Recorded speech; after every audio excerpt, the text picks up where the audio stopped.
For millennia, the Grand Pyramids of Egypt have towered over the desert sands. Everything about the great ancient civilization that once seized the lands remained a mystery. That is, until July 19, 1799. A French soldier discovers a large stone about 35 miles east of Alexandria during Napoleon Bonaparte's Egyptian expedition,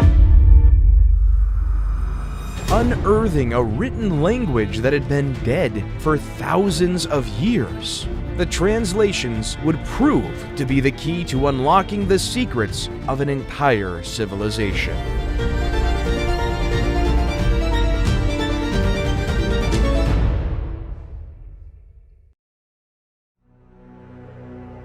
Egypt is the gift of the Nile.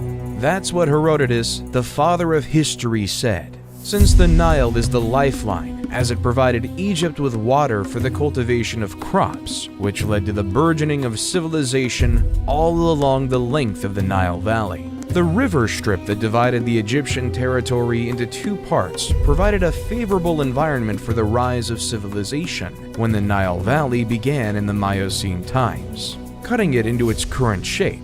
The various geographical resources effectively contributed to the state's foundation. As a result of the annual floods that spread the fertile soil to the east and west over the centuries, mud deposits built up.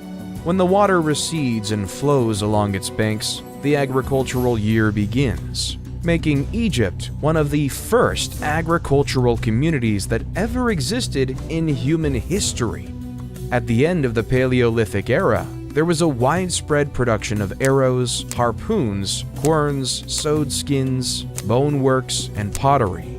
Carbon-14 tests, on the other hand, were used by researchers to demonstrate that corn was harvested in a Neolithic silo on the edge of Fayum between 4600 and 4250 BC. Later, people built shacks and huts out of reeds and solid mud and sowed corn on the muddy soil of the Nile marshes. Ancient Egypt was divided into two territories, Upper Egypt and Lower Egypt. Lower Egypt lay to the north, where the Nile extended out with its several branches to form the Nile Delta.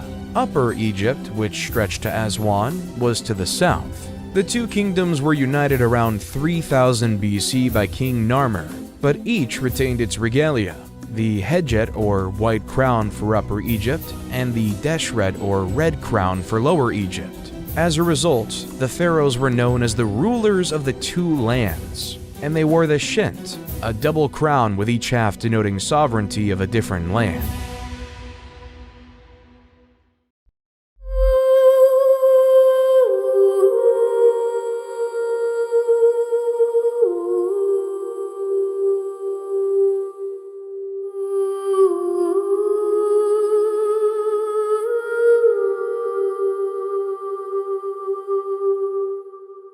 The pre-dynastic period in ancient Egypt is the period preceding documented history, encompassing around 6000 to 3150 BCE from the Paleolithic to the Neolithic age and on to the founding of the First Dynasty.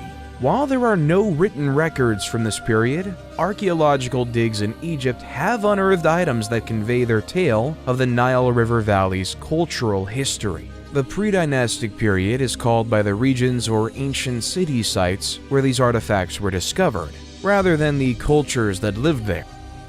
The Halfan culture thrived circa 30,000 BCE in the area between Egypt and Nubia, giving birth to the Cadon and Sibyllian cultures around 10,000 BCE, and the Hierophant culture. All of these cultures are hunter-gatherer societies that gradually grew more sedentary and settled into more permanent settlements based on agriculture. The Fayum Oasis is a natural basin located southeast of the Giza Plateau that gave home to the Fayum A civilization during 9000 to 6000 BCE. These people lived in the vicinity of a vast lake and made their living through agriculture, hunting, and fishing.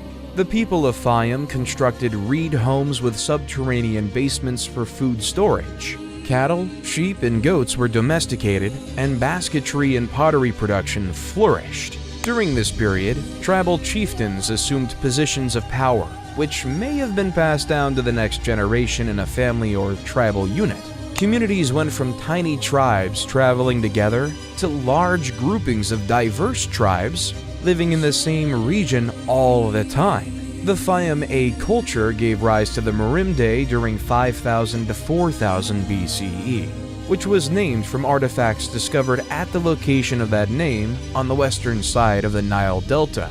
The majority of Egyptians were farmers, and agriculture was the basis of the Dynastic Egypt economy, and farmers relied on the annual summer floods to grow their crops. We know that the first Egyptian farmers were hunter-gatherers. They planted crops such as wheat, lentils, barley, flax, and peas, in addition to herding animals.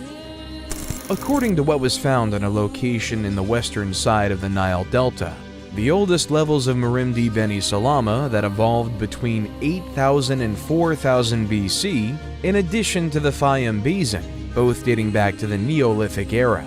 The Nile Valley's convex terrain encouraged the development of several basins, which in ancient times were flooded with floodwaters every year that brought silt and mud that fertilized the soil.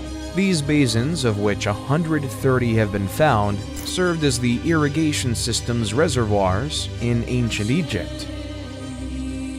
Granaries were made of clay jars or baskets that were buried up to their necks in the earth. The El Omari culture, about 4000 BCE, developed on these achievements by building circular homes of higher complexity with plastered mud walls. All of these cultures evolved and flourished in Lower Egypt, Northern Egypt, closest to the Mediterranean Sea, whereas Upper Egypt civilization formed later. The inhabitants of the Badarian culture lived in movable tents, like their ancient forefathers, but preferred fixed homes. Following the Badarian period came the Amratian period, also known as Naqada I, which constructed more complex homes with windows and hearths, wattle and daub walls, and windbreaks around the main entryway. The practice of mummification began around 3500 BCE, where burial items were still left with the deceased. These developments were aided by the Girzian culture, also known as Naqada II, 3500 to 3200 BCE, which launched trading with other regions, inspiring changes in culture and art. The houses were built of sun-baked brick, and the more opulent ones included courtyards, an addition that would become commonplace in Egyptian homes later. The city of Abydos, located north of Naqada, became an important burial location, and huge tombs were built, forming a necropolis, a city of the dead. These tombs were originally made of mud bricks, but subsequently of huge, neatly hewn limestone. Eventually, the site would become the burial place for Egypt's rulers. Despite this, evidence reveals that individuals from all across the nation had their deceased buried at Abydos, and gave burial gifts to commemorate their memory. By this time, the cities of Zeus and Hierakonpolis were considered ancient, while Thinis, Naqada, and Nekhen were rapidly developing. The hieroglyphic alphabet, which was invented around 3400 to 3200 BCE, was used for maintaining records, although no entire sentences from this period have been discovered. At this time, the earliest Egyptian writing discovered so far originates from Abydos, and was discovered on pottery, clay seal imprints, and bone and ivory items. Complete sentences are not found in Egypt until the time of King Peribsen in the Second Dynasty 500 years later. This period led to the Naqada III period from 3200 to 3150 BCE. Following Naqada III, the early dynastic period and Egypt's recorded history began. With commerce, communities expanded and flourished, and the populations of both Lower and Upper Egypt increased. Small villages of brick dwellings and buildings evolved into bigger urban centers that soon clashed, most likely for trade products and water resources. Thinis, Naqada, and Nekhen were the three principal city-states of Upper Egypt during the period. Thinis appears to have defeated Naqada before absorbing Nekhen. These battles were fought between the Scorpion Kings, whose identity is unknown, and others, most likely Ka and Narmer. According to some researchers, Scorpion I, Scorpion II, and Ka were the final three rulers of the Proto-Dynastic period, before King Narmer invaded and unified Lower and Upper Egypt and created the First Dynasty.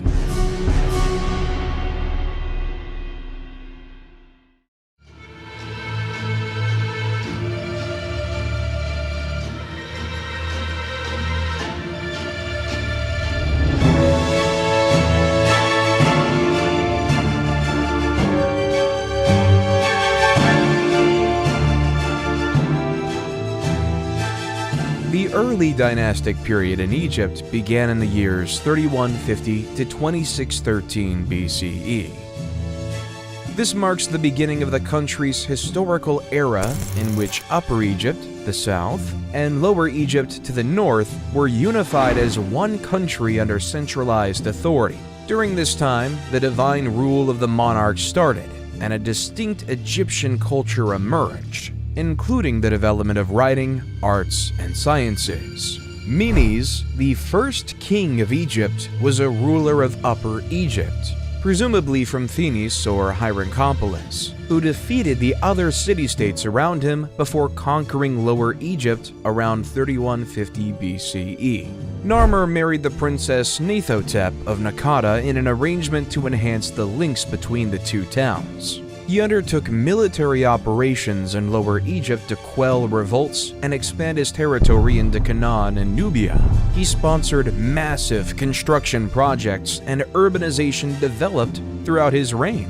Hor-Aha, Narmer's son, is assumed to have succeeded him in 3100 BCE, continuing his father's military expansion and increasing trade. He was notably interested in religion and the concept of the afterlife, and it was under his reign that the mastaba tomb was built. Hor-Aha was replaced by his son Jur in 3050 BCE, who followed in his father's footsteps. His son Jet, about 3000 BCE, married Princess Mernith and is considered to have taken leadership of the nation after his death.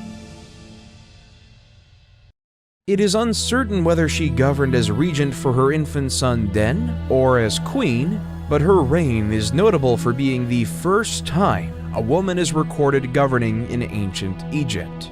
Den, about 2990 BCE, is regarded as the greatest monarch of the First Dynasty and reigned for 50 years. His reputation as an efficient monarch stemmed from his economic advances, military conquests, and the stability of his rule, as proven by expensive construction projects and elaborate works of art.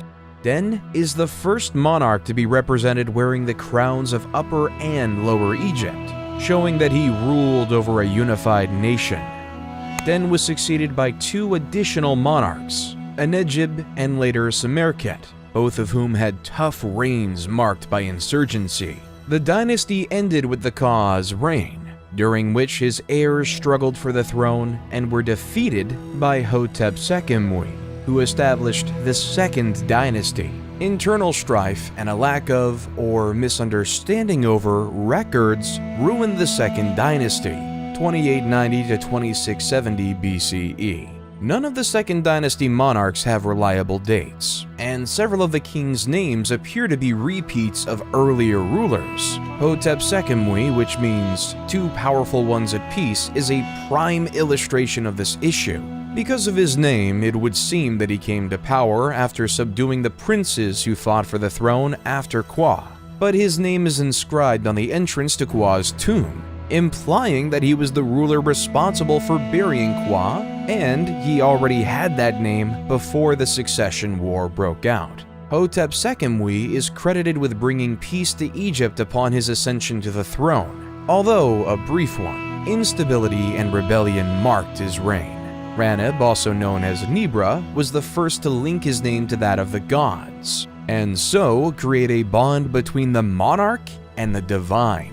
There is no reasonable explanation for Peribzen's decision, Early academics claimed he was the first monotheist who declared Set to be the sole deity, but evidence of his reign's devotion to various gods disproved this. Because his name is only found in Upper Egypt, it's possible that he opted to ally with Set for political reasons, to distinguish himself from the Horus religion of Lower Egypt. For whatever reason, he is regarded as a good monarch because commerce, the economy, religious practice, and the arts all thrived during his reign.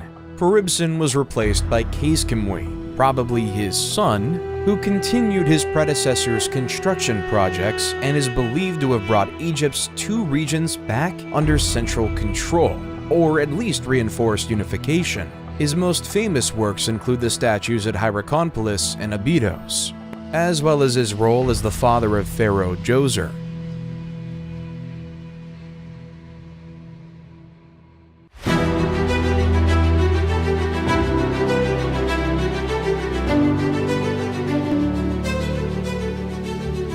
The Egyptian Third Dynasty starts with King Djoser, best known for his step pyramid at Saqqara. Manetho's timeline is hazy on who Sennacht was when he governed in the Third Dynasty and even his name.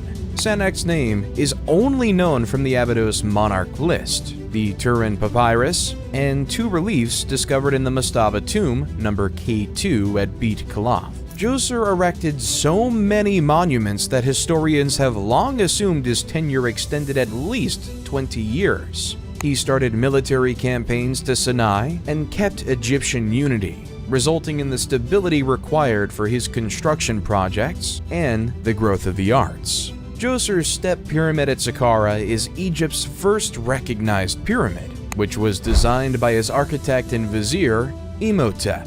Imhotep was a vizier, sage, architect, astrologer, and chief minister under Djoser, the second pharaoh of Egypt's Third Dynasty, who was later deified and worshipped as the god of medicine in Egypt and Greece, where he was associated with the Greek deity of medicine, Asclepius. He is thought to have designed the step pyramid in Memphis's Saqqara necropolis. This pyramid, which has 6 steps, is the world's oldest surviving stone monument. An inscription carrying his name on a statue of Djoser uncovered near the Saqqara pyramid site attests to Imhotep's high status in Djoser's court. The inscription includes titles such as the leader of the sculptures and the chief of the seers. Historical documents depicting Egyptian society and medicine throughout the Old Kingdom demonstrate that the main magician of the pharaoh's court frequently functioned as the nation's chief physician. The step pyramid started as a basic mastaba monument with a flat top and sloping sides, similar to many previous dynasties' tombs.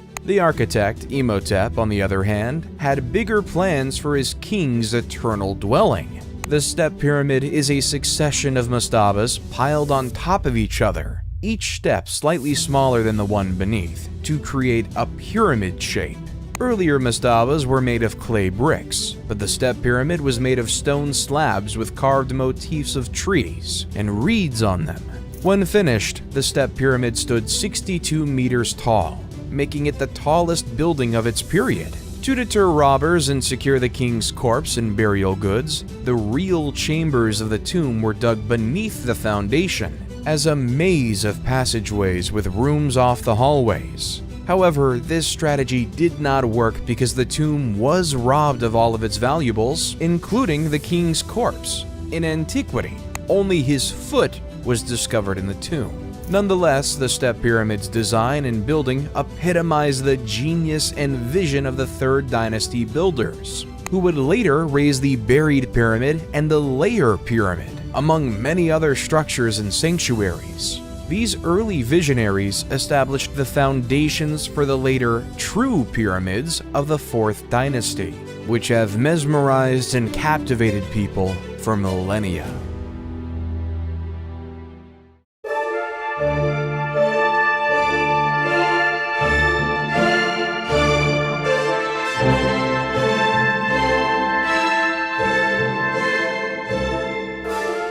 The Old Kingdom of Egypt is also known as the Age of the Pyramids or the Age of the Pyramid Builders, because it contains the Great Fourth Dynasty, during which King Sneferu mastered the craft of pyramid construction, and the pyramids of Giza were built under the reigns of Khufu, Khafre, and Menkaure.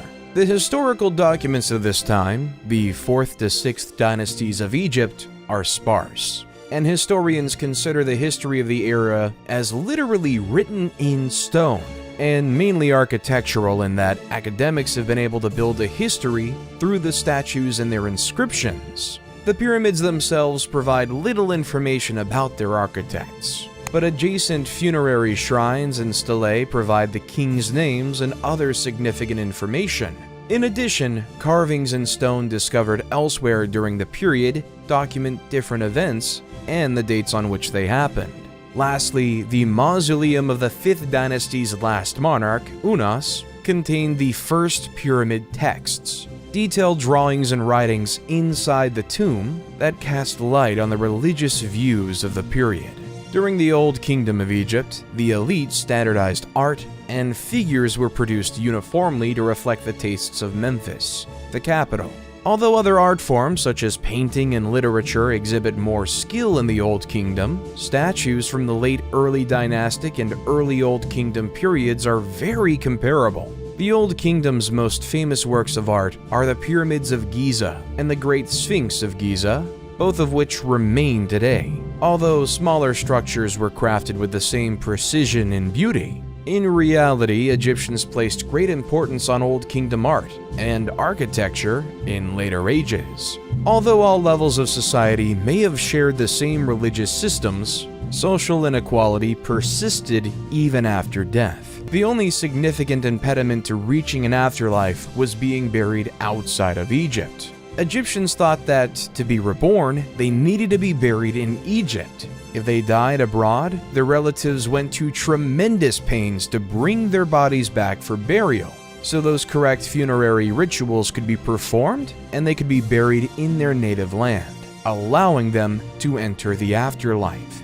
To coordinate the labor force that constructed the pyramids at Giza and elsewhere during this time, unprecedented bureaucratic efficiency was needed, and this bureaucracy could only function under a powerful central authority. At the top of the pyramid that represented Egyptian society, the monarch stood. He was granted ownership of all of Egypt by the gods, at least in theory. The literate and illiterate classes were divided in the Egyptian social structure. The literate class was the ruling class. They were a small fraction of the population, but they were the main criteria for determining the character of ancient Egyptian society and everything we knew about the civilization. Individuals were frequently more important than the positions they held. As a result, while the king established the scope of bureaucratic power, effective administration was ultimately dependent on the same pool of literal aristocrats without whom the king could not govern, and we'll state some of them as follows. Because an Egyptian king could not personally control every area of society, the role of the vizier was established as early as the early dynastic period. The vizier, who can be assimilated into a form of prime minister, assigned responsibility to other members of the court, sent communications through scribes, and managed the military, regional governors' activities, public works projects, and tax collections, among other things. Huni, the last king of the Third Dynasty, was long thought to have initiated the massive building projects of the Old Kingdom by constructing the Mitam Pyramid. But credit for the Mitam Pyramid goes to Sneferu, the first king of the Fourth Dynasty, who may have been Huni's son by one of his minor queens. Sneferu began the Old Kingdom's golden era, with his most noteworthy achievements being the two pyramids constructed for him at Dashur. Sneferu started his work with the pyramid at Mitam, known as the False Pyramid, due to its shape. It resembles a tower more than a pyramid, and its exterior casing is surrounded by a massive mound of gravel. The Pyramid of Mitam was Egypt's first real pyramid, but it did not last. This is because changes were made to Imhotep's initial pyramid design, causing the exterior casing to sit on sand rather than rock, causing it to fall. The Crooked Period and the Red Pyramid are Sneferu's structures at Dashur, or North Pyramid. The The bent pyramid gets its name from the fact that it rises at a 55-degree angle and then changes to a 43-degree angle of smaller stones, giving the impression of bending in towards the summit. The workers had finished the base and sides before recognizing that a 55-degree angle was too steep, and changing their plan to conclude the job as best they could. Sneferu appears to have grasped the issue and went on to construct his third pyramid. Sneferu appears to have been a ruler unafraid of loss or sorrow. When the bent pyramid failed to satisfy his standards, he simply began over. The red pyramid, named after the use of reddish limestone in its building, was constructed on a firm foundation for better stability and rose at a 43-degree inclination. The red pyramid, 105 meters tall, was Egypt's first effective real pyramid.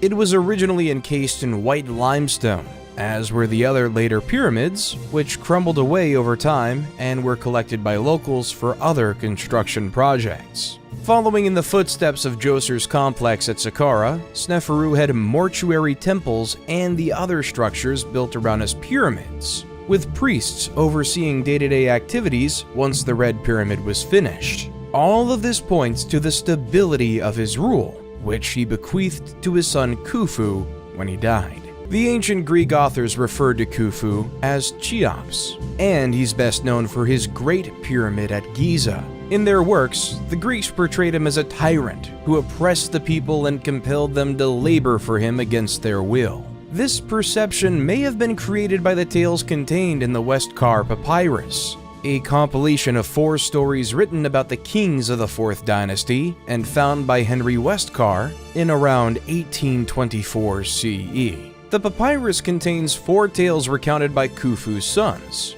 including one in which King Khufu summons a sorcerer who claims to be able to reconnect a decapitated head to a body. And some academics read his actions in requesting a demonstration as malicious or careless. During the reign of Khufu, Egypt became even wealthier as a result of his military battles against Nubia and Libya, as well as his lucrative trade deals with cities such as Byblos. He also invested in agricultural innovations to improve the livelihoods of his people. During his reign, the world's first documented dam was constructed in Wadi Jarawi, a mountain range west of modern Helwan. This dam improved water availability for farms and others in the town. The Great Pyramid of Giza is the final of the ancient 7 wonders of the world, and a distinguishing emblem of Egypt. It is situated on the Giza Plateau near the modern city of Cairo, and was constructed over 20 years during the rule of Khufu. Although many hypotheses exist regarding the pyramid's purpose, the most generally acknowledged idea is that it was built as a tomb for the king. However, how it was constructed remains a mystery to this day. Historians continue to dispute the idea of ramps going around the outside of the building to move the blocks into position. These theories persist despite a growing body of evidence proving that the pyramid was constructed by the ancient Egyptians using technical means that were most likely so common to them that they felt no need to document them. Nonetheless, the complexity of the interior passages, shafts, and chambers, as well as the nearby Osiris shaft, encourages the persistence of these fringe theories, as does the mystery of how the pyramid was built at all, and its orientation to cardinal points. A prominent figure during that time, called Hemeyunu, was the vizier during the reign of Khufu in the 4th dynasty, and one of the king's relatives. He was in charge of building his Great Pyramid and keeping an eye over its construction works, and he was buried near Khufu's pyramid. The construction work of the pyramid was done by expert and unskilled laborers employed by the state for the job. These employees either offered to pay off a debt, performed community service, or were paid for their time. The annual inundation of the Nile River was important for Egyptian survival because it distributed rich soil from the riverbank all across the shore's farmlands. However, it also made farming those lands impossible during the flood. During these times, the government supplied work for farms by constructing large monuments. These were the individuals who performed the real physical labor of moving stones, elevating obelisks, constructing temples, and constructing the pyramids that continue to amaze and motivate people today. Khufu was replaced by a family member outside the legal line called Djedefre after his death. Djedefre was Khufu's son, but he did not appear to be his designated heir. Some scholars believe Djedefre built the Great Sphinx of Giza, while others believe Khafre, his sibling and successor, built it. The Sphinx is the world's biggest monolithic monument, showing a recumbent lion's torso with a king's head and visage. Historically, this king's visage has been identified as Khafre's, but Dobrev and others believe it's Khufu's. It appears to have been constructed by Khafre because it is exactly in line with his pyramid complex, and the Sphinx's face resembles Khafre more than Khufu. Khafre's pyramid is the second largest in Giza, and his complex is almost as big as his father's. Little is known about his rule. According to Egyptian texts, he continued his father's policies and government model by concentrating power in the hands of his closest family members and exerting strict control over policies and laws. Following Khafre's demise, succession was temporarily disrupted again when Baka, Djedefre's son, took the throne. He did not even rule for a year before Menkaure, Khafre's son, took over as monarch. Both the Greeks and the Egyptian writings praise Menkaure. Menkaure, like his father and grandpa before him, started construction on his Giza pyramid and shrine complex. Menkaure's pyramid and complex are smaller than the other two, which represent a significant development in the history of the Old Kingdom, and one of the causes of its collapse. The resources required to construct the Great Pyramid were no longer accessible during Menkaure's period, but he did his best to establish an everlasting residence on par with his father's and grandfather's. Quenra, Menkaure's son and designated successor, perished while this pyramid was being constructed, upsetting the dynastic succession, and Menkaure died before the pyramid complex was finished.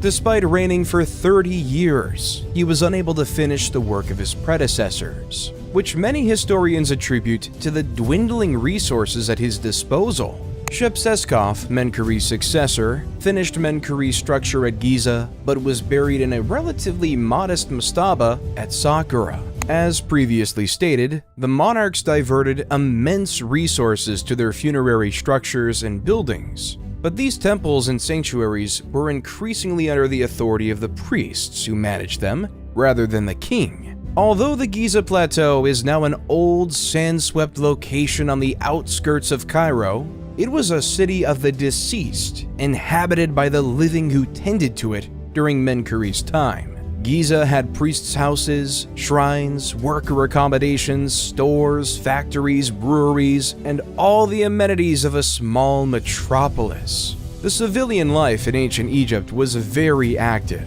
The lowest social class consisted of peasant farmers who did not own the land on which they worked on or the houses in which they resided. The monarch, members of the court, nomarchs, and priests owned the land. To begin the day, peasants would say, "Let us work for the nobility." Peasants were virtually always farmers, regardless of what other trade they practiced. They cultivated and harvested their crops, giving the majority to the landowner while keeping part for themselves. Most had private gardens, which the ladies maintained while the men worked in the fields. The lowest stratum of society created the items utilized in commerce, allowing the civilization as a whole to survive. These peasants were also part of the workforce that erected Egypt's pyramids and other monuments. When the Nile River's banks overflowed, farming became difficult, and the men and women went to work on the king's projects. This labor was always rewarded, and no literary or physical evidence supports the assertion that any of Egypt's major monuments were erected by slave labor.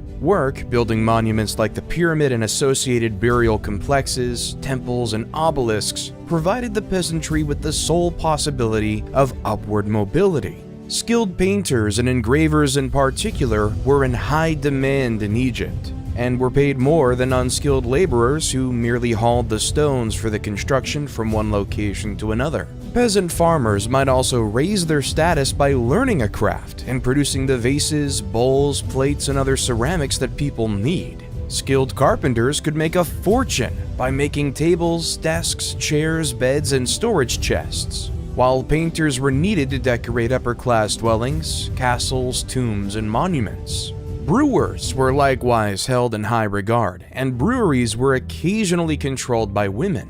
They appear to have been operated on by females in early Egyptian history. Beer was the most popular beverage in ancient Egypt, and it was commonly utilized as a kind of recompense. 3 times a day, workers on the Giza Plateau were given a beer ration. The deity Osiris was said to have provided the drink to the people, and breweries were overseen by the goddess Tenene. Marriages were more secular than religious in ancient Egypt. The parents planned the majority of weddings in any of the classes. Girls were often married at the age of 12, and boys at the age of 15.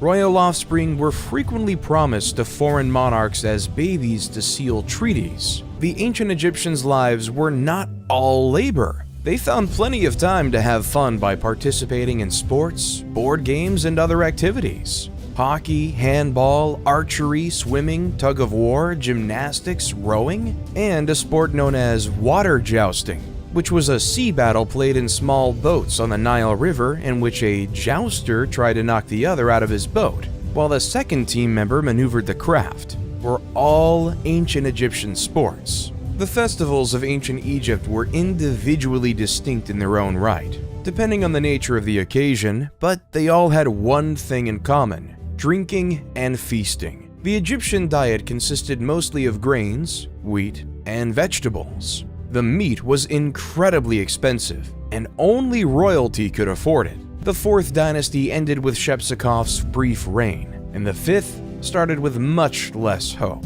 The 5th dynasty is known as the Sun King's Dynasty because so many of their titles contain the name of the deity Ra, usually given as Re. The first 3 of these rulers, Userkaf, Sahur, and Kakai, would later be memorialized as divinely chosen in the Westkar papyrus tale, The Birth of the Kings. The dynasty starts with King Userkaf, but a lady called Kenkaz, most likely a daughter of Menkor, appears prominently in the Egyptian texts as mother of 2 kings of Upper and Lower Egypt, though it's unclear who those monarchs were. Her monument is the 4th pyramid at Giza, and she was a significant person.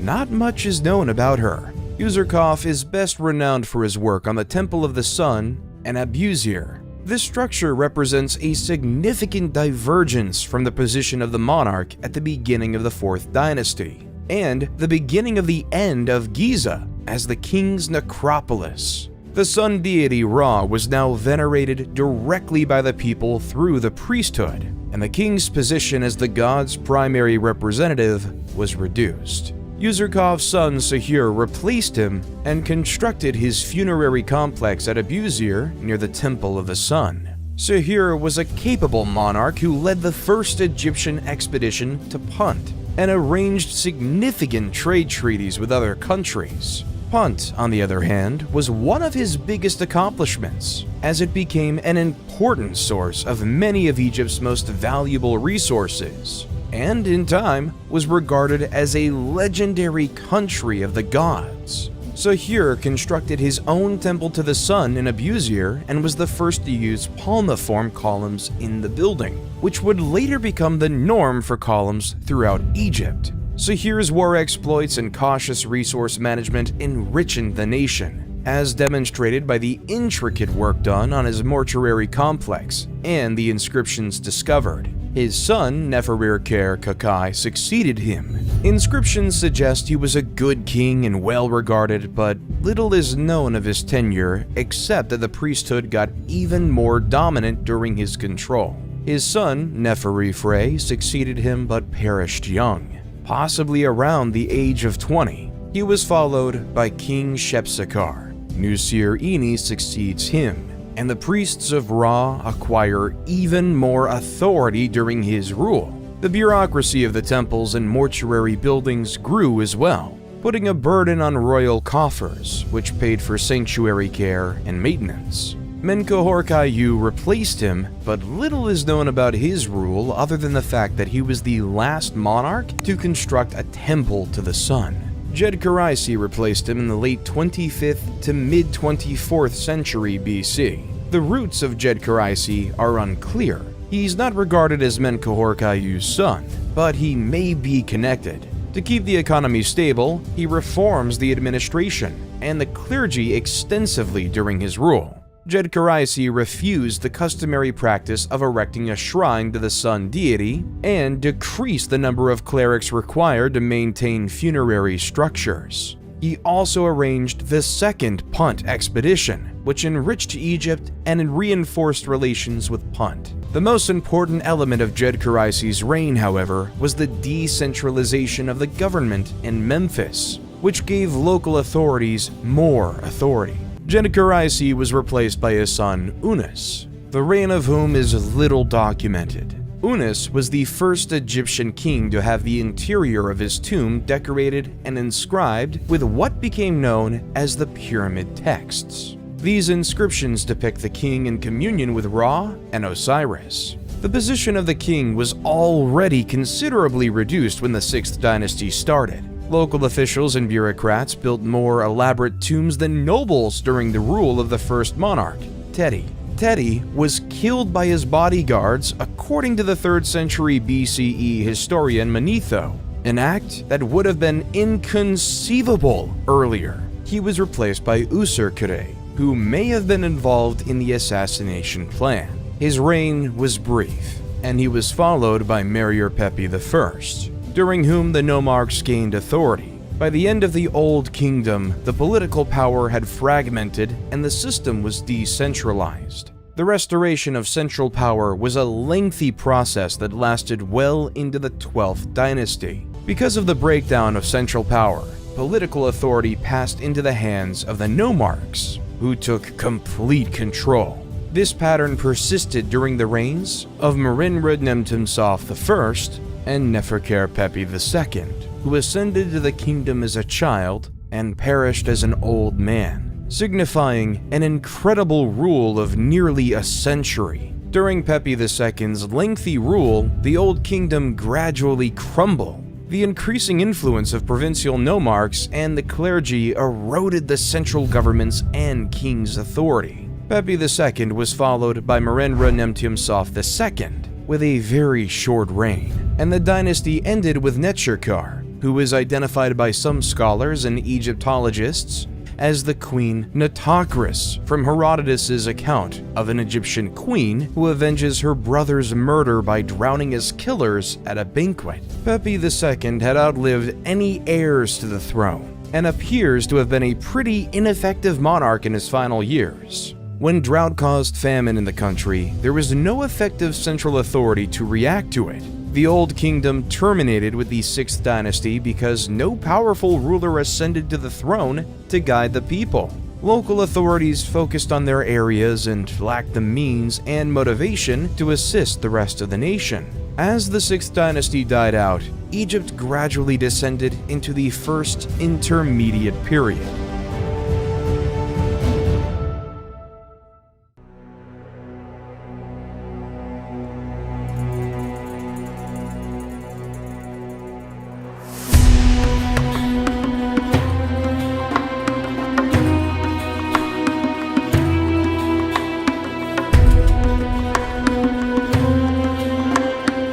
The first intermediate period is marked primarily by a rise in the authority of provincial administrators of distinct areas, and a decline in the power of the central government at Memphis. The great structures of the Old Kingdom on the scale of Giza's pyramids were no longer constructed within the first intermediate period because there was no strong central sovereign to order and pay for them, and no administration to coordinate the large workforce. The cultural image that comes from a study of historical data does not support a chaotic, dark era, but rather a different social and political model than what had come before. There is some historical evidence for the claim of unrest and claimed disorder, which stems from the absence of a single powerful central government.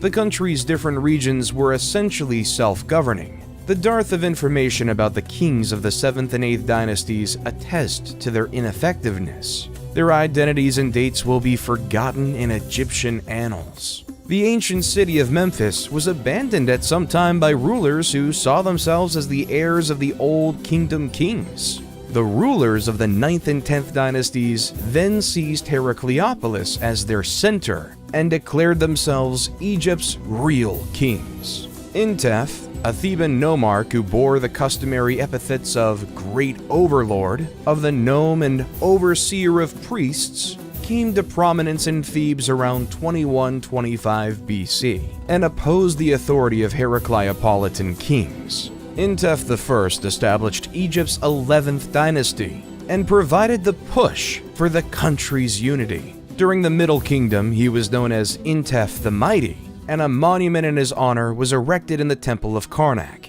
And this was the way leading to the beginning of a new era, which was the Middle Kingdom.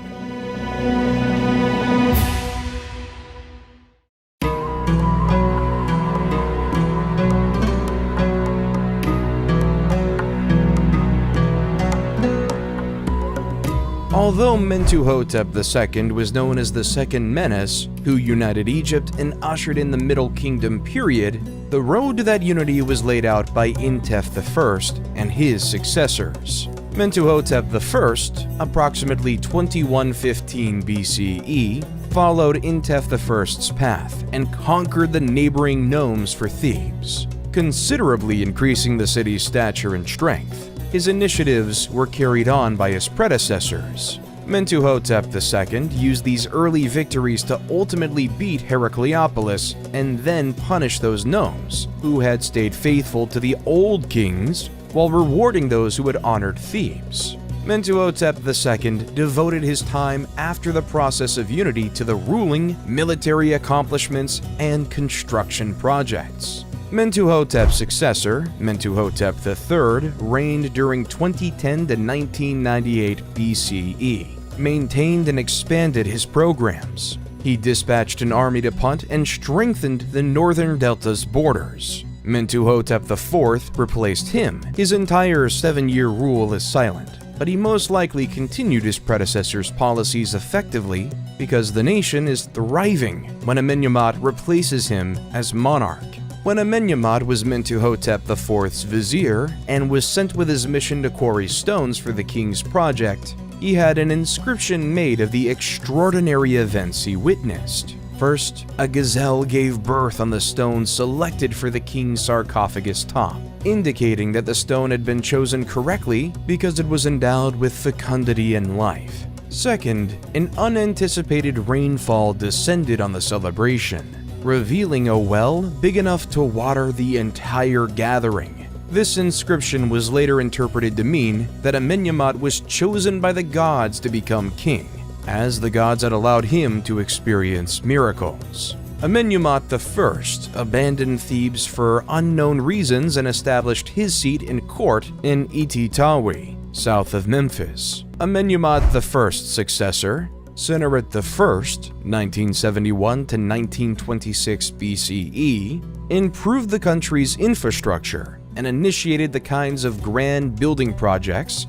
that had characterized the Old Kingdom and represented the king's power, including a temple to Amun at Karnak, which sparked the construction of the Great Temple complex there. Amenemhat I had followed in the footsteps of Intef II and Mentuhotep II by restricting the authority of local nomarchs and priests, and giving power only to those most trusted in the family. Sennacherib I continued the same strategy.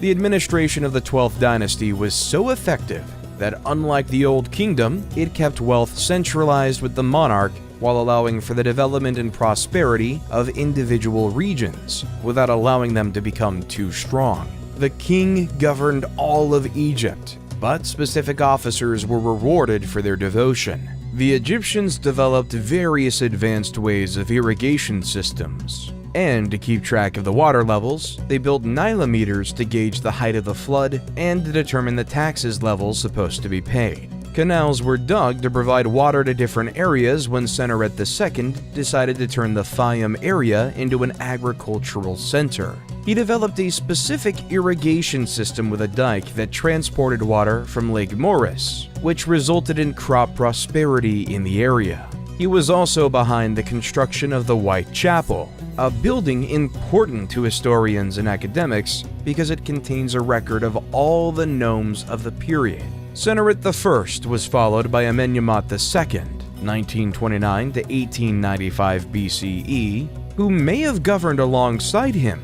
The practice of co-regency was unique to the Middle Kingdom, in which a younger man, the monarch's selected heir, usually a son, would govern alongside the king to learn the position and guarantee a seamless transfer of power. Scholars disagree on whether this practice was truly followed, though there is no question that it was followed by Amenemhat II and his successor Sennaret II, 1897 to 1878 BCE. Double dates for two rulers on official cartouches indicate co-regency. Amenemhat II's reign is little known, but Sennaret II is noted for his excellent ties with the regional nomarchs and improved prosperity of the nation. It's worth noting that during Sennaret II's rule, local officials thrived just as they had at the end of the Old Kingdom, but this did not cause the kingdom the difficulties that it had previously. Sennaret II was followed by Sennaret III, 1878 to 1860 BCE, the most potent monarch of the period, whose reign was so prosperous that he was deified during his lifetime. His rule is characterized by military advancement into Nubia, as well as a rise in Egypt's riches and influence. Sennaret III exemplified the Egyptian cultural value of military ability, and quick action was the pinnacle of the warrior king.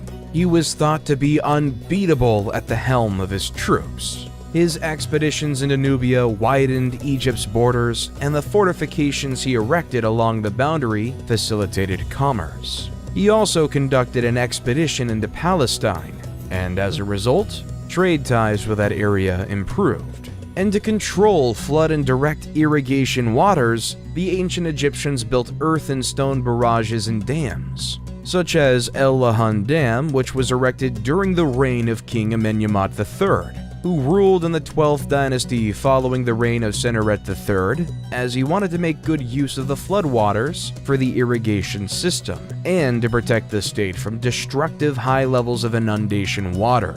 Early November, before the water had entirely left the basins, was the time when preparations for planting season began. Before fields were prepared for planting, irrigation facilities were repaired or cleared, and property lines were reevaluated. And since ancient Egyptians were known to document every detail of their daily life, we have seen the process of growing and harvesting the grain depicted in great detail in various tombs paintings. Various crops were planted widely, which made food types plentiful in Egypt, such as emmer wheat, which was used to make bread and beer, grapes for wine, palm dates, doom palms, figs, sycamore, and papyrus, whose stems were used to make paper-like scrolls for writing, and also was a great material to make sails, cords, and even mats. Various tools were used by the farmers during the planting process, such as a very interesting one called shadaf.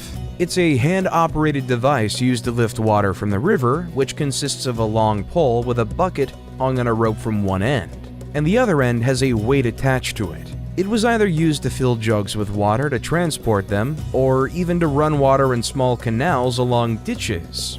However, it's normal when people wonder how such a civilization in ancient times managed to erect huge buildings and move colossal statues without having the technology we have in the current modern world.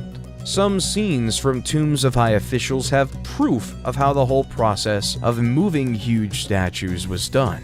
Jehudi Necht was a nomarch of the 12th dynasty. He used to govern the 15th nome of Upper Egypt. He has a very interesting scene in his tomb of the transportation of a roughly 6.8 meter high monument of him by 172 people using ropes and a slide.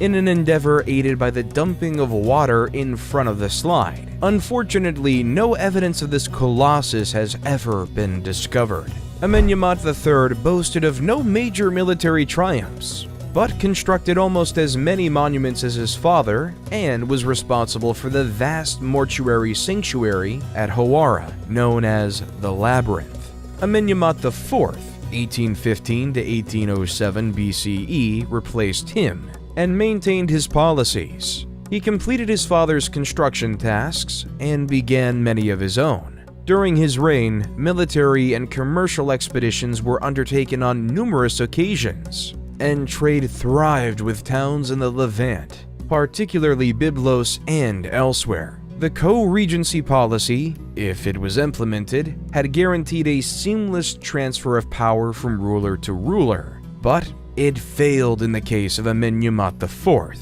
who had no male successor to prepare for success. After his demise, the throne passed to his sister, or probably wife, Sobonefru, 1807 to 1802 BCE, whose rule is little known.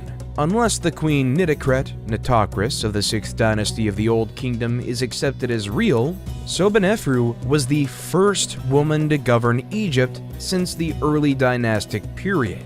The 12th dynasty concluded when she perished without an heir, and the 13th started with the reign of Sobekotep I, 1802 to 1800 BCE. The Middle Kingdom's 12th period was the most powerful and wealthy. The 13th dynasty would receive the riches and the policies, but would be unable to put them to good use. The 13th dynasty appears to have maintained the policies of the 12th dynasty monarchs and kept the nation united, but none of them had the personal power of the previous kings, according to incomplete documents. Lower Egypt started to develop its political groups.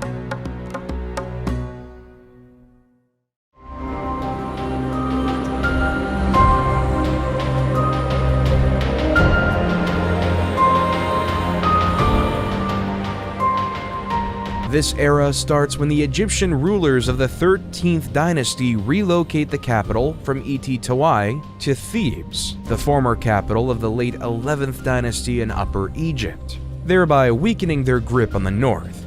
Amenemhat I, 1991 to 1962 BCE, established the tiny settlement of Hutwaret in the far north at the start of the 12th dynasty, which developed into a commercial hub with easy access to the sea and road paths to Sinai and the area of Palestine. During the 13th dynasty, effective trade and immigration brought an increase of Semitic people to Avaris, who ultimately grew wealthy and powerful enough to wield governmental power in the nation.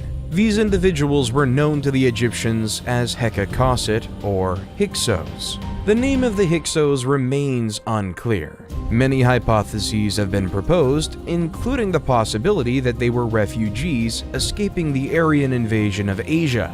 The Nordic invasion hypothesis has been debunked, as has this assertion. The Egyptians refer to them as Asians, but this was a word used for anyone beyond the country's eastern boundary, from the Levant to Mesopotamia. During the late 13th dynasty, the Egyptian monarchs ceased supplying the border fortifications located in Nubia, and no additional soldiers were stationed there. The troops, who were already stationed at the forts, were never returned to Egypt, and the former garrisons became their permanent residence.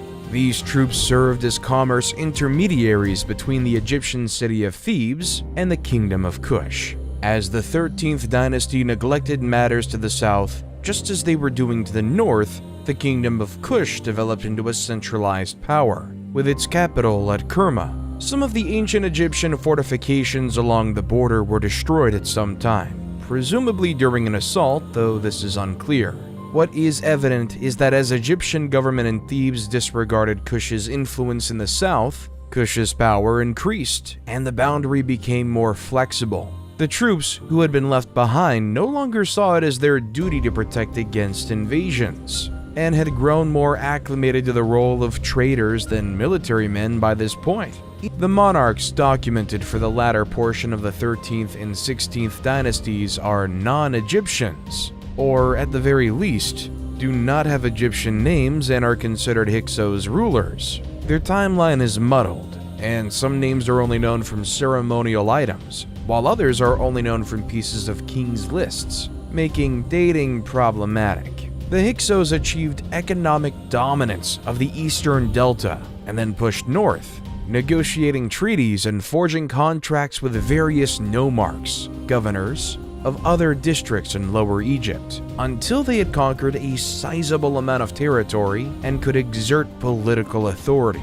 Once established in Avaris, the Hyksos elevated Egyptians to positions of power, adopted Egyptian customs and attire, and absorbed Egyptian deity worship into their own beliefs and ceremonies. The Hyksos monarchs established Egypt's 15th dynasty, but once they were evicted, the invading Thebans destroyed all traces of the Hyksos in Egypt. Only a few Hyksos rulers are known by name thanks to the ruins of inscriptions and other texts discovered at Avaris and elsewhere, including the best known, Apepi. Apepi was also known as Apophis, and had an Egyptian name related to the giant snake Apophis or Apep, the sun god Ra's nemesis. At the same time the Hyksos rose to prominence in northern Egypt, the Nubians rose to power in the south. The Middle Kingdom's 13th dynasty, like Lower Egypt's, had forgotten to pay attention to its southern frontier. Thebes remained Upper Egypt's capital, but instead of dominating the entire nation, it was wedged between the Hyksos in the north and the Nubians in the south. According to Manetho, Apepi of the Hyksos wrote to the Theban king, Seqenenrunta, 1580 BCE, "Do away with the hippopotamus pool to the east of the city, for it prevents me from sleeping day and night." The message was most likely about the Theban practice of hippopotamus hunting, which would have been insulting to the Hyksos, who worshipped Set and included the hippo in their religious observances. Tao, rather than complying with the request, saw it as a challenge to his autonomy and marched on Avaris. His mummy indicates that he was slain in battle, and this, together with the events that follow, reveals that the Thebans were vanquished in this fight. Tao's son Chamos took up the cause, lamenting bitterly in an inscription about having to pay the Asiatics taxes and dealing with outsiders to the north and south of him and his kingdom. He launched a huge attack on the Hyksos, destroying Avaris according to the narrative. Chamos reports that his attack was so fast and scary that it rendered the Hyksos women barren, and that he destroyed the city to the ground following the carnage. This tale appears to be exaggerated, as the Hyksos retained control of Lower Egypt 3 years after Chamos' invasion, and Avaris remained the Hyksos' stronghold. Chamos was succeeded by his brother Ahmose, who, according to the inscriptions, drove the Hyksos out of Egypt and destroyed their metropolis of Avaris. These events are described in the tomb inscriptions of another man, Ahmose son of Abana, a soldier who fought under King Ahmose, who describes the devastation of Avaris and the retreat of the remaining Hyksos to Sharawin in the Palestine region. Ahmose then besieged this city for 6 years until the Hyksos fled again, this time to Syria, although what happened to them after that is unknown. Ahmose I not only established the 18th dynasty, but also began the new Kingdom of Egypt, the age of the Egyptian Empire. The Hyksos were responsible for the formation of a professional Egyptian army of conquest, since Ahmose I, and those who followed him, sought to ensure that no foreign nation ever gained such dominance in their land again. The triumph that would become the new kingdom, a period of unprecedented prosperity and success in Egypt, is the legacy of the Second Intermediate Period. The 18th dynasty of Egypt, established by Ahmose I, would build some of the most renowned and memorable monuments since the Old Kingdom's pyramids, and expand Egypt's borders into a kingdom.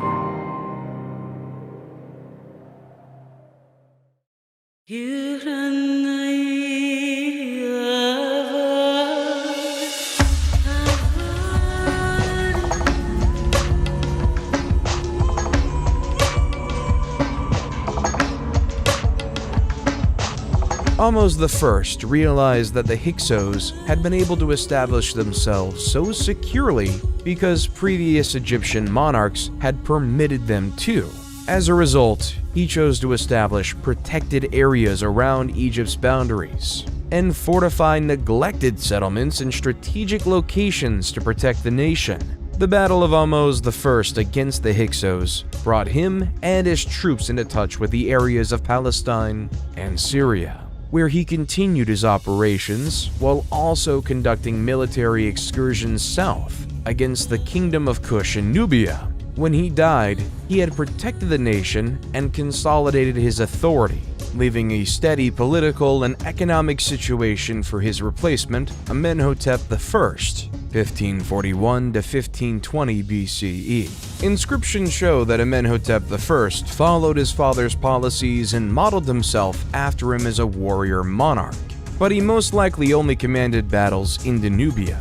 There are no accounts of him conducting expeditions into Palestine or Syria, but he may have done so because those areas stayed secure during his and his successors' reigns. Thutmose I, 1520 to 1492 BCE, replaced him and immediately started wars to expand Egypt's reach.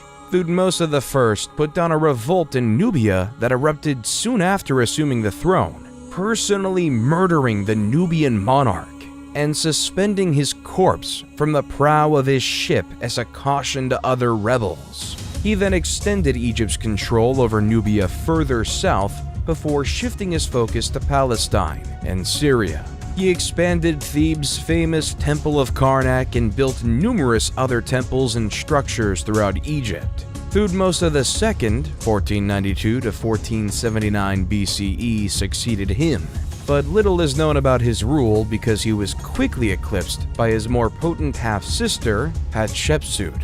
Hatshepsut, 1479 to 1458 BCE, was one of the most potent and effective New Kingdom rulers. Thutmose II had one child with her, and he had another with a minor woman, Thutmose III, whom he named as his successor, 1458 to 1425 BCE. Following Thutmose II's death, Hatshepsut was appointed regent of Egypt and officially co-ruled with Thutmose III, but she had been the force behind her husband's tenure and continued to do so as she saw fit after his death. Hatshepsut is in charge of numerous construction initiatives. She conducted the most successful expedition to Punt, added her works to the temple at Karnak, and governed in harmony with Nubia to the south.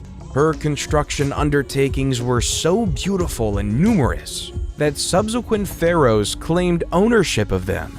They were able to do so because Hatshepsut's name was taken from all of her structures, including her magnificent complex at Deir el-Bahri around 1458 BCE. Concerning the obelisks that were erected in the different temples, they were symbols of the sun god, and many of them can be found everywhere in the whole world, whether they were real Egyptian ones or modern ones imitating the ancient Egyptian obelisks. The process of carving one is not a paradox, as there is an unfinished one located in the quarries of granite in Aswan.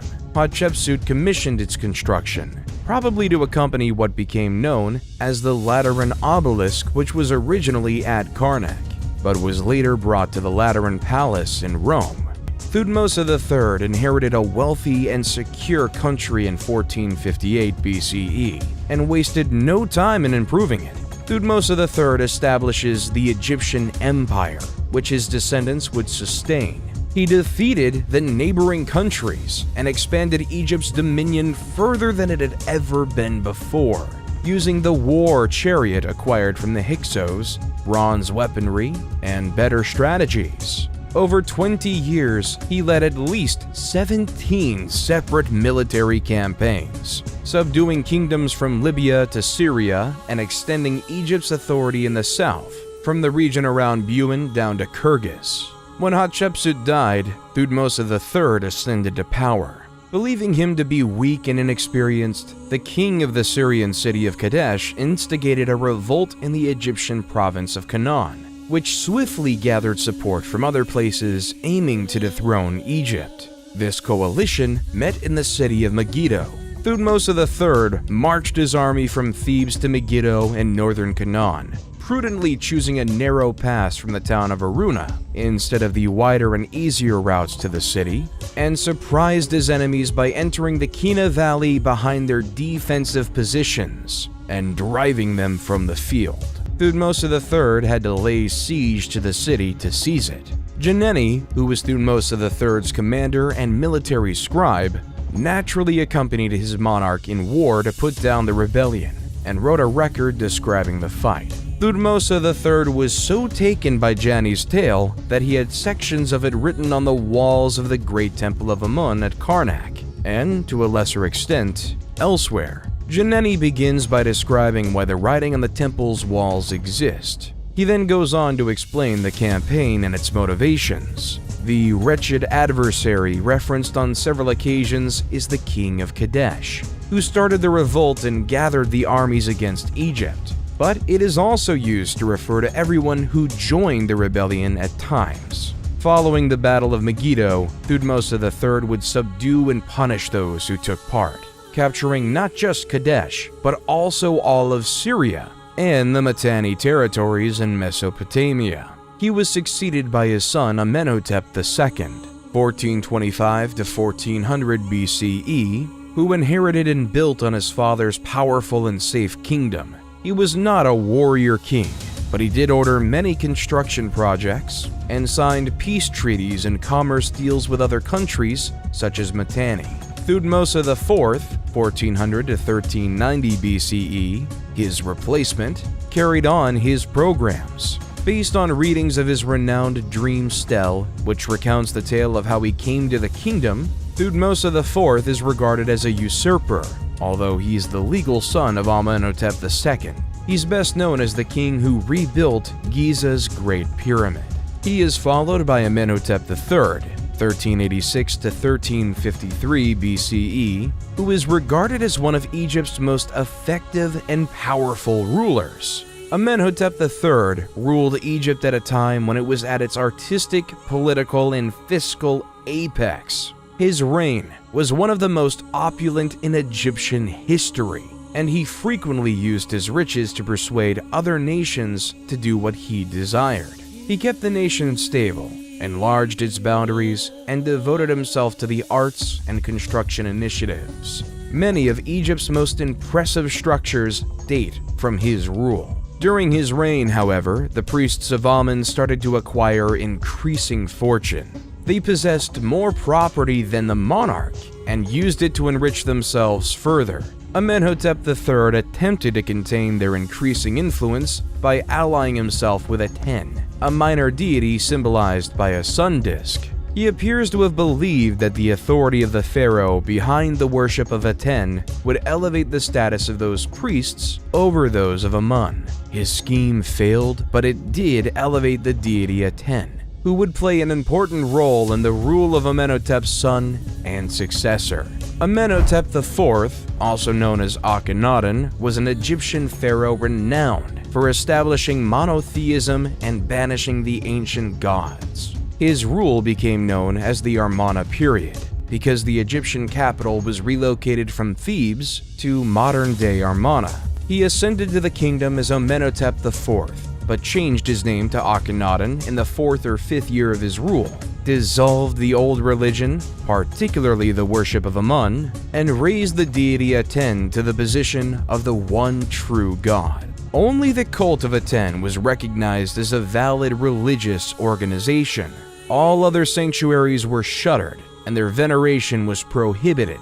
He built a shrine to Aten at Karnak's great temple of Amun, which he also shuttered. His wife was the famous Nefertiti, best known for the magnificent bust created by the sculptor Thutmose. Upon Akhenaten's death, he was succeeded by his young son, Tutankhaten, 1336 to 1327 BCE, who quickly changed his name to Tutankhamun, who took to the throne at just 9 years old. The young leader relocated the capital to Memphis, restored Thebes as a religious center, which also held political significance, reopened the temples, and restored Egypt's ancient religion. although he instituted significant changes that helped secure the nation. He's best known for his magnificent tomb, which Howard Carter found in 1922.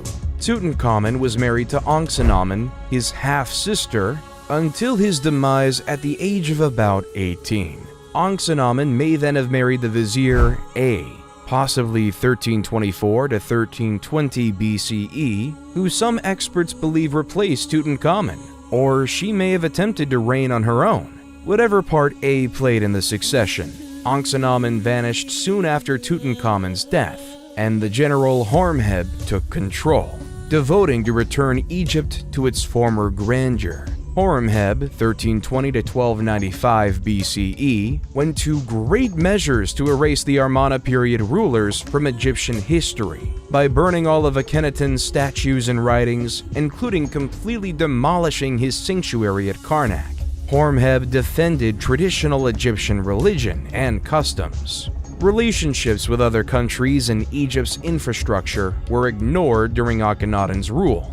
Horemheb returned Egypt to its previous glory, though he was unable to bring it back to the heights of Amenhotep III. He perished without an heir, and his vizier Parames seized the kingdom as Ramses I, establishing the 19th dynasty. Ramses I was an elderly man when he ascended to the kingdom, and he swiftly named his son Seti I as his successor.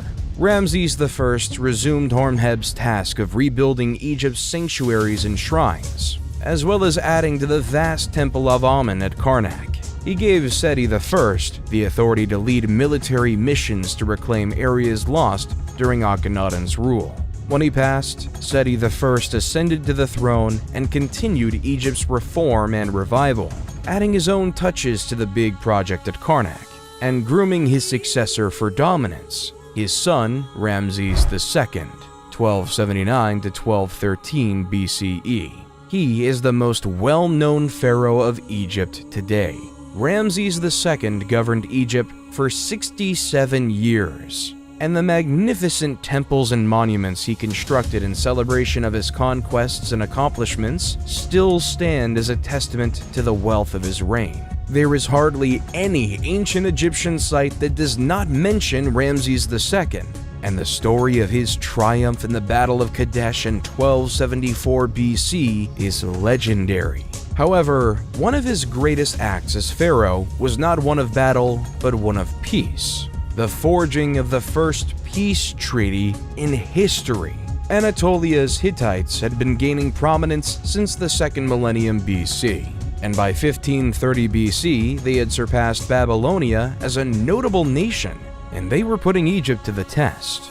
Letters of intent had been addressed to the 18th dynasty's king Akhenaten, but he had never responded or taken note of Hittite activities along his boundaries. Horemheb had waged unsuccessfully against the Hittites, who had grown even more strong by the time of Tutankhamun, Akhenaten's successor, and were daring enough to garrison districts on or near Egypt's borders. When Horemheb became pharaoh in 1320 BCE, he initiated a more forceful campaign against the Hittites and secured Egypt's frontiers, although the problem of the Hittite invasions was never fully overcome. Seti I had gained Palestine and Kadesh for Egypt, but happy with the victory, had made no plans for the city's defense. Now, Ramses II of the 19th dynasty had to cope with the problem of the Hittite invasion, and gathered his forces at Ramses in 1274 BC to remove the Hittites from Kadesh and weaken their army. Riding in his chariot at the head of 4 divisions, 20,000 soldiers, Ramses II marched his first division so quickly that he soon outdistanced the other 3. Near Kadesh, 2 Bedouins were apprehended and asked about the whereabouts of Muwatalli II and his army, to which they replied that the army was nowhere near Kadesh and that Muwatalli II feared Egypt and the young king. The Bedouins, however, were Hittite spies, and Muwatalli II had already fortified Kadesh with his chariots, 3,500 of them, and troops, 37,000 men, waiting just over the next hill. According to some combat accounts, Ramses II caught several more spies who told the awful reality about his condition, but the information arrived too late. Ramses II had separated himself from the rest of his army in his haste to seize Kadesh and vanquish the Hittite ruler.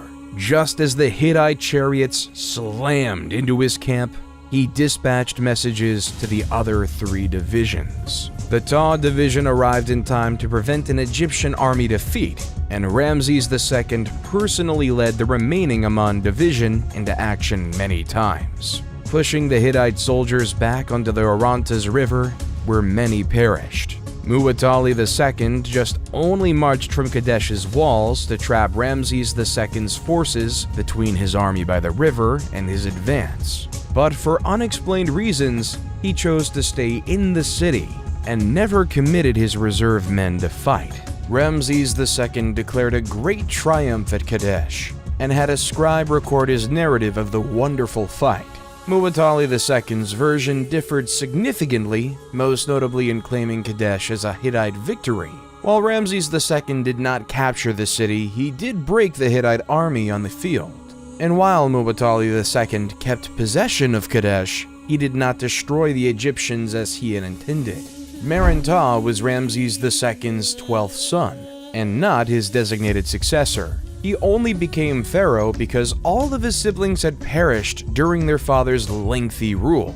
Meren-Ptah soon adopted his father's image of a warrior monarch, defeating the Libyans in combat and repelling an attack on the Sea Peoples. His description of his exploits include the well-known Meren-Ptah stele, which contains the first reference to the Israelites as a tribe. Going forth to the 20th dynasty, Ramses III was the new kingdom's last powerful king. After Horemheb restored the ancient faith, the priests of Amun's authority grew steadily, drawing income and influence away from the monarchy. Throughout the Ramessid era of the 20th dynasty, the condition deteriorated. The concept of having a war was existing as the threat of the people was remarkably increasing, which forced Ramses III to declare war over them. The nationality of the Sea Peoples is unknown because the only records of their activities are from Egyptian sources that only describe them in the terms of battle, such as the record from the Tanis stele, which reads in part, "They came from the sea in their warships, and none could stand against them." This is characteristic of Egyptian allusions to these enigmatic invaders. Ramses II, his son and successor Meren-Ptah, and Ramses III are the 3 great pharaohs who chronicle their struggles and triumphs against the Sea Peoples. All claimed huge victories over their opponents, and their inscriptions include the most extensive documentation of the Sea Peoples. During the time of Pharaoh Ramses III, the Sea Peoples invaded and destroyed the Egyptian commerce hub at Kadesh, and then attempted to invade Egypt again. They began their operations with swift attacks along the coast, before pushing toward the delta. In 1180 BC, Ramses III subdued them, but they returned in force. Ramses III would have been aware of his predecessors' fights with these people and how violent they were. He decided against a field engagement and instead employed guerrilla tactics as a plan. He set up ambushes around the coast and along the Nile Delta, and his archers were especially efficient, putting them camouflaged along the beach to shower down arrows on the ships at his signal. The ships were set on fire with burning arrows once the crew was dead or drowning. After crushing the naval invasion, Ramses III turned his focus to what remained of the invading troops on land. He used the same tactics as previously, and in 1178 BC, the Sea Peoples were defeated off the coast of Zeus. Egyptian annals once again depict a spectacular victory, in which many Sea Peoples were slaughtered and others were captured and coerced into the Egyptian army and fleet, or sold as slaves. Although Ramses III spared Egypt from invasion, the battle was so costly that the royal treasury was depleted, and the tomb builders at Deir el-Medina could not be paid. This resulted in the first documented labor strike in history, in which workers walked off the job and refused to return until they were properly reimbursed. And then, the momentum of the Egyptian empire started to fade. Ramses III retained a powerful central authority, secured the borders, and kept Egypt prosperous. But the kingdom was crumbling around him. The office of the Pharaoh of Egypt no longer held the same level of reverence it once did because the priests of Amun served as an intermediary between the gods. Ramses III was injured in an assassination attempt staged by one of his lesser spouses, and perished as a result of his injuries. Ramses IV, 1155 to 1149 BCE, ascended to the throne only after his elder siblings perished. He attempted to imitate the great pharaohs of the past and did complete several construction projects while battling to keep the empire's declining territory, but he perished after a brief rule. He was succeeded by his son, Ramses V, who fought to retain control against Amun's priests and keep the kingdom together. His successor, Ramses VI, carried on the fight with little success. Ramses VII replaced him, followed by Ramses VIII, about whom little is known, Ramses IX, Ramses X, and Ramses XI. All of these pharaohs fought to keep the kingdom together in the face of outside incursions and internal conflicts with Amun's priests. An incident related to these struggles, though obscure, involves a man called Amenhotep, high priest of Amun, who was deposed by the vizier Pinehazy and forced to escape south to Nubia. What we are sure about is that the priests of Amun retained huge power and reached the throne of Egypt and ruled the country.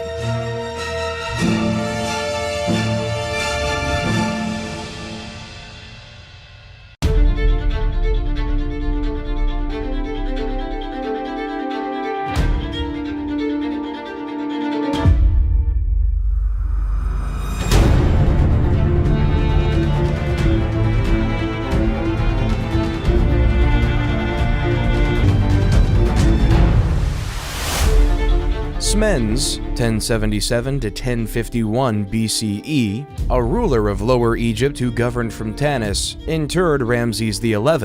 Following the Egyptian custom, a monarch was buried by his successor, and Smendes asserted his legal right to govern by relocating the capital from Per-Ramses to Tanis. However, by this time, the priests of Thebes had grown strong enough to assert their authority to rule, and the nation was divided between Tanis's control over Lower Egypt and Thebes's rule over Upper Egypt. Contrary to popular belief, this split did not end in civil conflict or internal strife.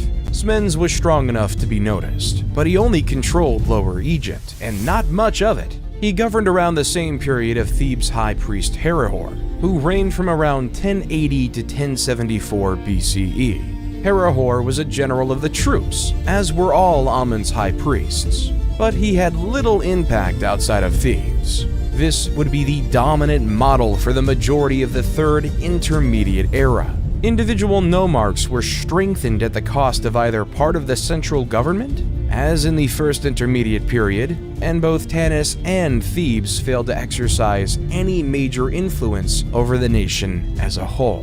The 22nd dynasty, which governed publicly under Libyan titles, was also Libyan. Shoshenq I, 943 to 922 BCE, established it after unifying Egypt and embarking on war operations reminiscent of Egypt's empire days. Shoshenq I reformed Tanis's administration and Thebes's clergy. The clergy would no longer be a hereditary post, but rather one of nomination by the monarch, as would be the choice of God's wife of Amun. His military operations revitalized Egypt's economy, and the nation started to approach the Egypt of the New Kingdom during his reign. Osirkin II ascended to the throne in 872 BCE and kept the nation together, but after his rule, Egypt split into distinct kingdoms governing from Heracleopolis, Tanis, Sais, Memphis, and Hermopolis in Lower Egypt, and Thebes in Upper Egypt. To the south, the Kushite ruler Kashta, 750 BCE, saw Egypt's vulnerability and moved to exploit it.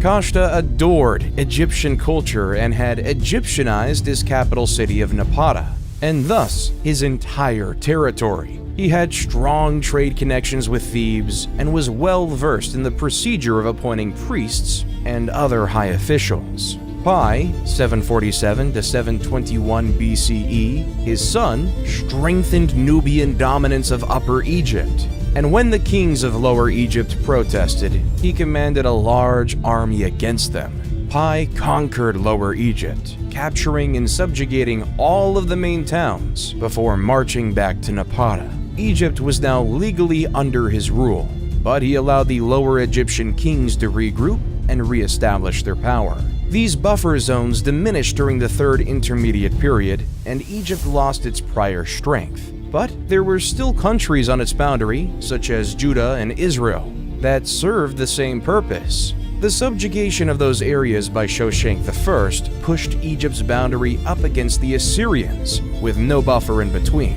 Moving forth to the 26th dynasty, Psammetichus I was a powerful ruler who instilled in his people the grandeur of Egypt's past by restoring it through massive projects, renovations, restorations, and military feats. His son, Necho II, 610 to 595 BCE, continued his father's legacy by conducting military battles, ordering construction projects, and expanding the military. The Egyptians were never great seafarers, and Necho II recognized this by establishing a fleet of Greek mercenaries, which proved quite successful.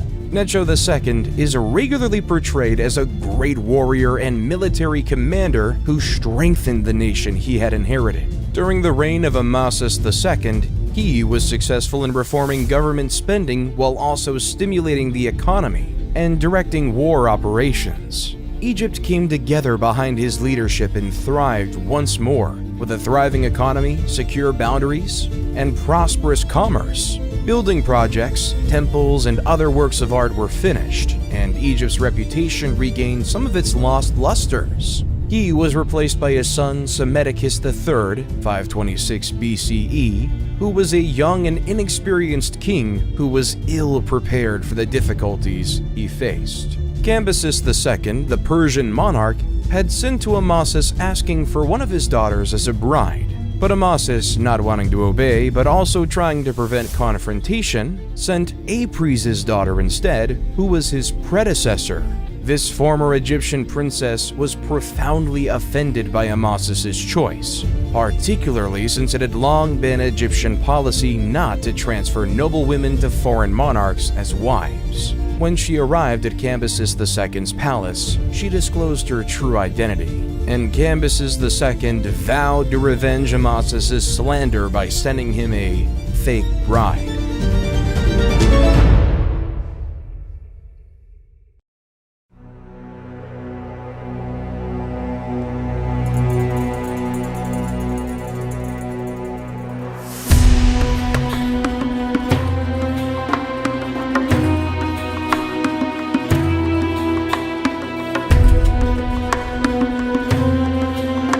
Unlike Cambyses, Darius wanted to govern Egypt in his absence. He ascended to the throne of the Achaemenid Empire in 522 BCE and toured Egypt at least twice, though he favored Egypt from afar. Nonetheless, he adored the culture and directed funds towards the reconstruction of destroyed temples and the dedication of new ones.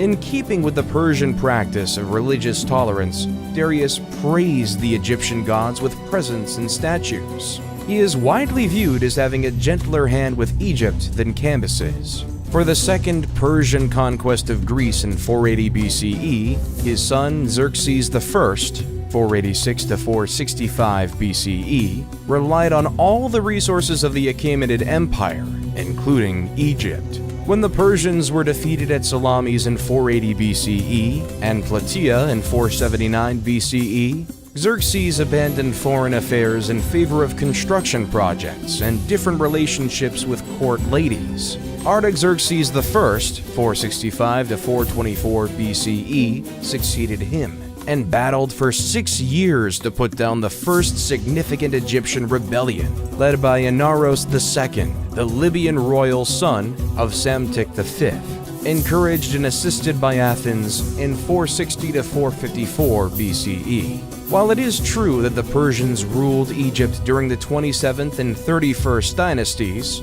Egyptian culture was kept alive, and the 30th dynasty of Egyptian rulers gave Egypt back a brief time of its former glory before the Persians invaded their land again. This era comprises the 27th to 31st dynasties of Egypt. Egyptian resistance to Persian control, on the other hand, is visible throughout the area, and Egypt thrived under Persian rule because the Persian Shahs respected the culture. Amarteus of the 28th dynasty, Nectanebo I and Nectanebo II all governed the nation, commanded troops, and participated in construction projects in the manner of the great pharaohs of the past. Whoever was behind the revolts against Persian authority, Egypt's second conquest did not last long. Philip II of Macedon, 359 to 336 BCE, defeated the Greek city-states and incorporated them into Macedonian authority. When he was murdered in 336 BCE, he was preparing a grand expedition to subjugate Persia. He already had all of the means he would require for the conquest, which he entrusted to his son, Alexander. The pharaohs of the 30th dynasty upheld Egyptians' kingship's honor and left their impressive structures in the footsteps of those who came before them.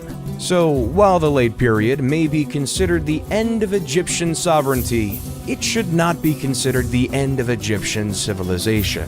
Even today, Egypt's cultural accomplishments inspire respect, if not fear, and remain among the most popular and intriguing of the old world. Although times changed, current modern Egypt in the 21st century might look like a coming forward version of ancient Egypt. The Nile River is still sacred to the Egyptian people, and they still celebrate the same festivals of the ancient times, such as the spring festivals. The food is quite inspired by the authentic ancient food. The traditions are still there, and even the last development form of the ancient language called the Coptic is still spoken in Egypt in churches' prayers and the middle of their Arabic dialect. The modern people are proud of the legacy. It was seen in the parades that were done in Cairo for the transportation of the mummies to the civilization's museum, and the reopening of the Alley of the Sphinxes in Luxor. They're building new cities, digging their way to improve commerce with the highways dug in the middle of the mountains, passing through the deserts. They're almost opening the biggest museum in the whole world. Excavations unearth every day new discoveries which might lead soon to a discovery similar to that of the tomb of Tutankhamun in 1922. And this land will always remain an attractive mystery, dazzling and enchanting people from all over the world with its magic and history.